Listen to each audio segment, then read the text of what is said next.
Good Tuesday morning, everybody. I'm Dwayne Nelson. A Kingsport man accused of holding his girlfriend hostage at a home on Snaps Ferry Road because of something he saw on her Facebook page is behind bars in Sullivan County. 40-year-old Jose Ballerino is charged with aggravated kidnapping, aggravated assault, and felony reckless endangerment.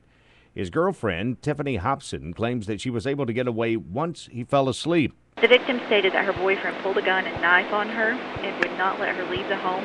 From that point, she says he hit her in the head several times with a gun, at one point causing it to discharge.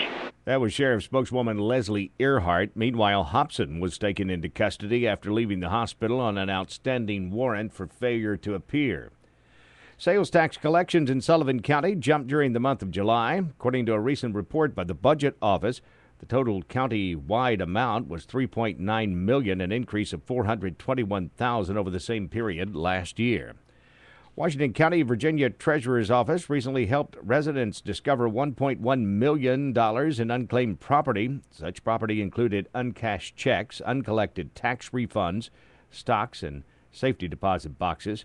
Treasurer Fred Parker said the main reason there was more reclaimed this year was the $700,000 in stock that had been turned over as unclaimed property during the past several years.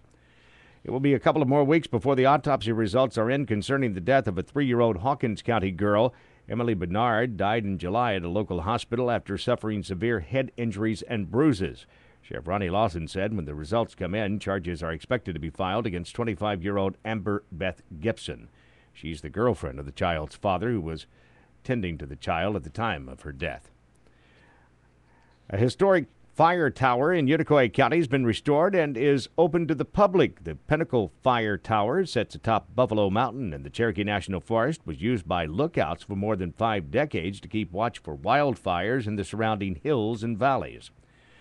Washington County, Tennessee leaders have restored hundreds of thousands of dollars in the 2011-12 fiscal year spending plan following weeks of making cuts. County commissioners reversed more than $200,000 from the budget earlier this month.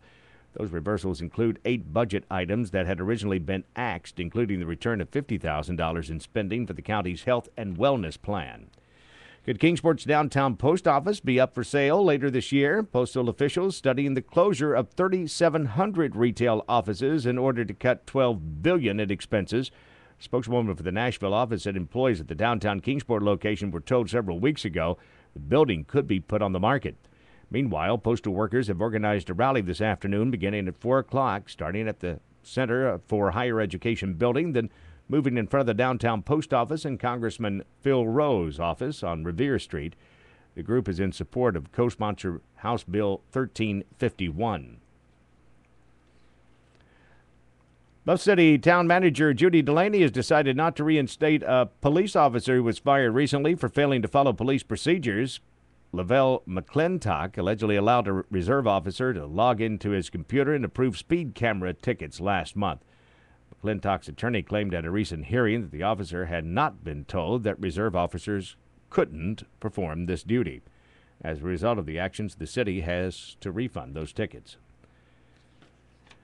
A department store chain has made a sizable donation to help an area health facility. Kohl's Department Store gave Niswonger Children's Hospital $56,000 during a family activity day at East Tennessee State University.